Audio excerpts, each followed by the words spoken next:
नहमदुहु व नुसल्ली अला रसूलिहिल करीम अम्मा बाद फ़ाउज़ु बिल्लाहि मिनश शैतानिर रजीम बिस्मिल्लाहिर रहमानिर रहीम अस्सलामु अलैकुम व रहमतुल्लाहि व बरकातुहू। अल्लाह ताला का लाख लाख शुक्र है कि जिसने हमें मुसलमान पैदा किया, दीन इस्लाम जैसी नेमत अता की, ज़िंदा रहने और मरने के तमाम ज़ाब्ते और तरीक़े हमें सिखा दिए। मुख्तलिफ़ मौक़े पर हमें किस तरह अमल करना चाहिए, इसकी तमाम तर वज़ाहतें अपनी किताब में भी कर दी और अपने नबी मोहम्मद सल्लल्लाहु अलैहि वसल्लम के ज़रिए से भी समझा दी। और ज़िंदगी का कोई पहलू ऐसा नहीं छोड़ा जिसमें उसने हमारी रहनुमाई न की हो। ज़िंदगी जो एक बहुत बड़ी नेमत है, जो इंसान को एक ही मर्तबा मिलती है, ये ज़िंदगी दरअसल मुकम्मल ज़िंदगी का एक हिस्सा है। असल ज़िंदगी वो है जो कल को शुरू होगी, यानी मरने के बाद, और आज की ज़िंदगी सिर्फ़ तैयारी का एक मौका है कल के लिए।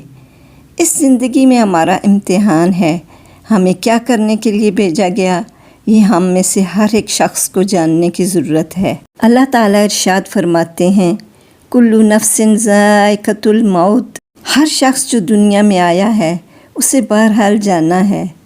तो जहाँ पर जाना है उसके बारे में सही तौर पर मालूम होना चाहिए कि वो दुनिया कैसी है, जहाँ जाके हम सबको रहना है।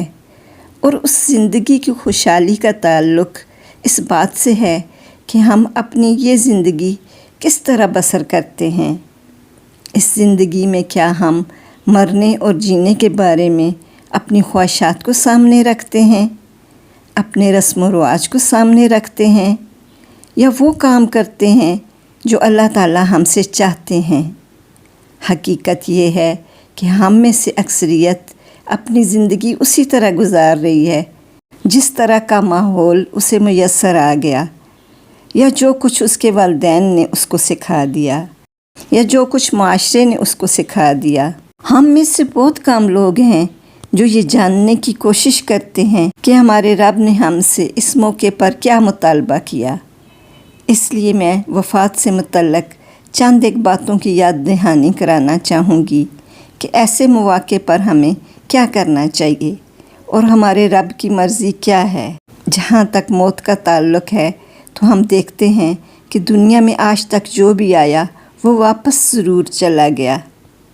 कोई भी ऐसा नहीं जो हमेशा हमेशा के लिए यहाँ रहा हो। हम देखते हैं कि कोई गरीब हो या अमीर, बादशाह हो या फ़कीर हो, नेक हो या बद हो, मौत का मरहला हर एक पर गुज़रा है और हर एक पर गुज़रेगा। लिहाजा इस मौके पर क्या करना चाहिए, हमारा तर्ज़ अमल क्या होना चाहिए। एक मोमिन की शान क्या है?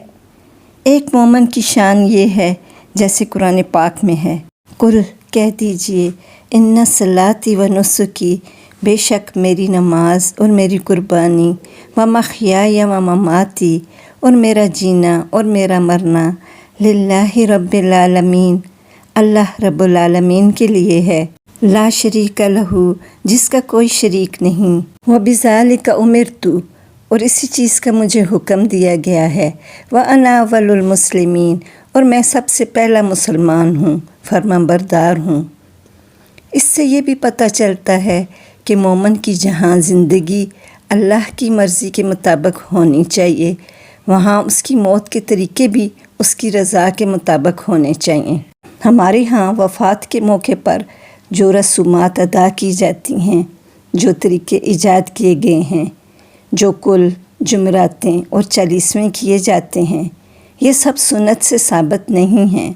मरने वाले के साथ सबसे बड़ी हमदर्दी क्या है? उसके लिए दुआए मग़फ़िरत करना है। मैयत के लिए जो कुरान पाक पढ़कर बख्शा जाता है, इसके बारे में हमें कोई दलील नहीं मिलती कि नबी करीम सल्लल्लाहु अलैहि वसल्लम ने किसी की वफ़ात पर उसको कुरान पाक पढ़ कर दिया हो। ये अलग बात है कि कहीं सब लोग जमा हैं और कुरान पाक पढ़कर दुआएं करते हैं, तो दुआ जो कुरान पाक पढ़ने के बाद कबूल होती है, तो इसमें कोई हरज नहीं। तो अब ये सवाल पैदा होता है कि मैयत पर सोग कैसे मनाएं। ना तो सोग के लिए ज़रूरी है कि काले कपड़े पहन लिए जाएं, نہ ضروری ہے کہ کھانا پینا چھوڑ دیں۔ 3 دن تک سوگ منانے کا یعنی غمگین ہونے کا حق سب کو دیا گیا ہے۔ آپ صلی اللہ علیہ وآلہ وسلم نے فرمایا، عورت کسی میت پر 3 دن سے زیادہ سوگ نہ کرے۔ ہاں، البتہ خاوند پر 4 ماہ اور 10 دن سوگ کر سکتی ہے۔ اس حدیث مبارکہ میں بالخصوص عورتوں کو مخاطب کیا گیا ہے۔ حالانکہ حکم سب کے لیے ہے، لیکن چونکہ مرد تو اپنا مصروف ہوتے ہیں اور عورتیں زیادہ سوگ منا رہی ہوتی ہیں، شاید اسی لیے عورتوں کو مخاطب کیا گیا ہے۔ اس حدیث مبارکہ سے پتہ چلتا ہے کہ تیسرے دن سوگ ختم کر دینا چاہیے۔ انسان کو چاہیے کہ وہ تیسرے دن نہائے دھوئے، کپڑے پہنے اور زندگی کے کام کاج میں نکل جائے۔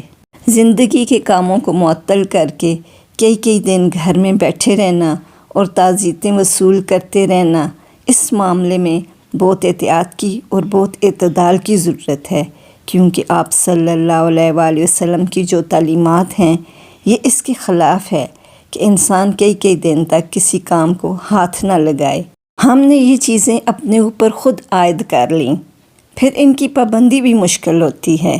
بعض اوقات جو لوگ کسی کام، کسی جاب یا کسی کاروبار سے نکلنے والے ہوں، عموماً پھر ان کا نکلنا بھی معیوب سمجھا جاتا ہے۔ تو اس میں عیب کی کوئی بات نہیں کہ 3 دن کے بعد سب رشتہ دار اپنے اپنے گھر چلے جائیں اور اپنے اپنے کاموں کو لگ جائیں۔ یہی سنت طریقہ ہے اور اسی میں ہم سب کا فائدہ بھی ہے۔ وباللہ توفیق وصلی اللہ علیہ وسلم علی نبینا محمد وآلہ وصحبہ۔ آخر میں میری آپ سے درخواست ہے کہ میرے چینل کو لائک، سبسکرائب اور شیئر ضرور کر دیں اور بیل آئیکن کو دبانا نہ بھولیں۔ بہت شکریہ۔